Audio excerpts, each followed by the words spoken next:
Dr. Randolph Jeffrey Kwao, and my YouTube channel, WhiteBoard Optometry. So with our first session, we spoke about myopia. We spoke so many things about myopia, and then we realized that myopia is also a subset of what? Ametropia. So today we are continuing with another type which we call the hyperopia. With hyperopia, the refractive power of the cornea and the lens, they are lower than the axial length of the eyeball. And so incoming parallel light rays are focused behind the retina. Okay, so this is opposite to myopia. With myopia, we said the refractive power of the cornea and the lens, they are higher than the axial length of the eyeball. And so incoming parallel light rays are focused in front of the retina. But with hyperops, they are focused behind the retina because the refractive power of the cornea and the lens, they are lower than the axial length of the eyeball. And so the parallel light rays are focused behind the retina. There's another thing we can look at. When we come to hyperopia, the size of the eyeball is very small. And so incoming parallel light rays are focused behind the retina. As compared to myopia, the size of the eyeball is very large, and so incoming parallel light rays are focused in front of the retina. So with myopia, we said the curvature for the two meridia are the same, and so incoming parallel light rays, the refractive power for each meridian is the same, and so they are focused at the same point of the retina. That is also the same with respect to hyperopia.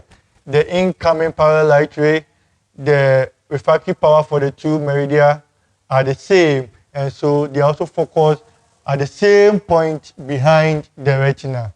That's with respect to hyperopia. So mostly we are born hyperops, then we develop myopia at the long way, then we go back to what? Hyperopia. Okay. So with the causes of hyperopia,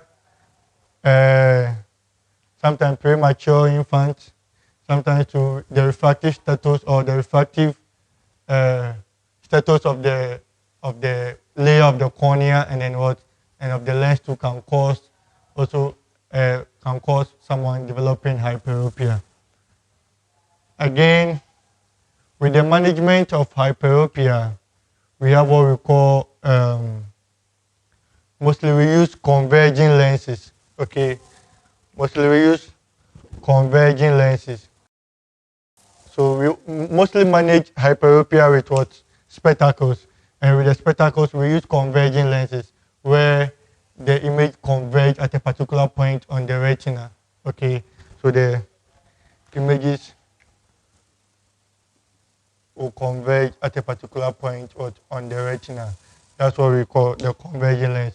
Or we can also use a contact lens where it also the contact lens will be placed on the cornea and then the images will also be formed on the retina.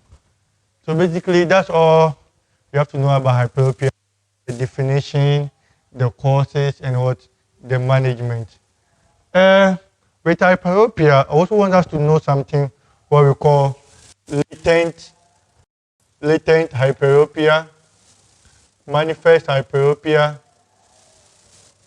absolute hyperopia, total hyperopia, and then what again? Absolute, manifest, and then facultative.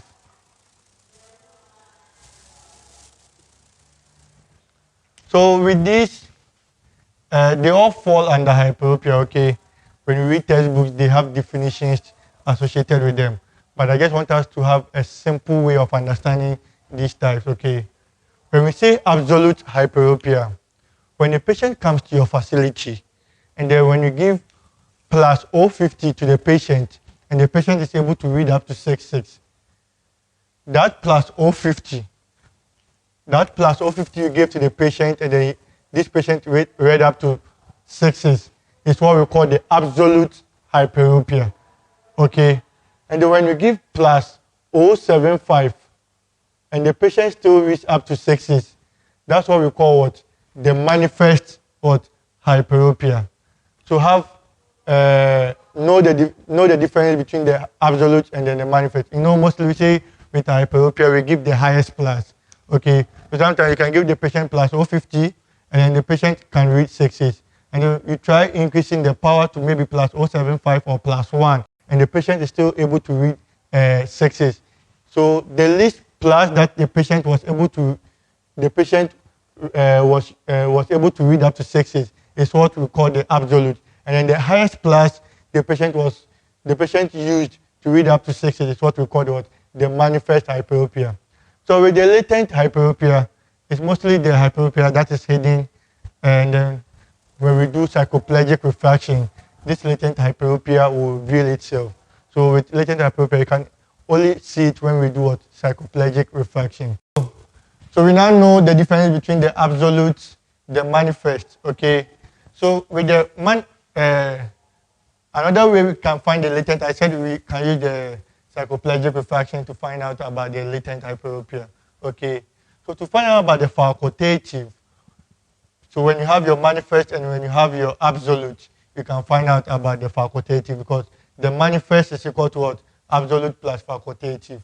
And then when you want to find out about the total hyperopia, it's mostly the latent hyperopia plus the manifest hyperopia, which will give you what? The total hyperopia.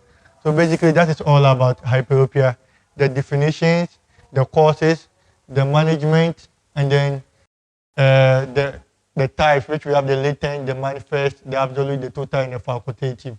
So this all will sum up for you to understand what hyperopia is, and then the basic way you can maneuver about hyperopia, so that any question that will be asked about hyperopia, you'll be able to answer it. So viewers, like and subscribe to my YouTube channel, okay?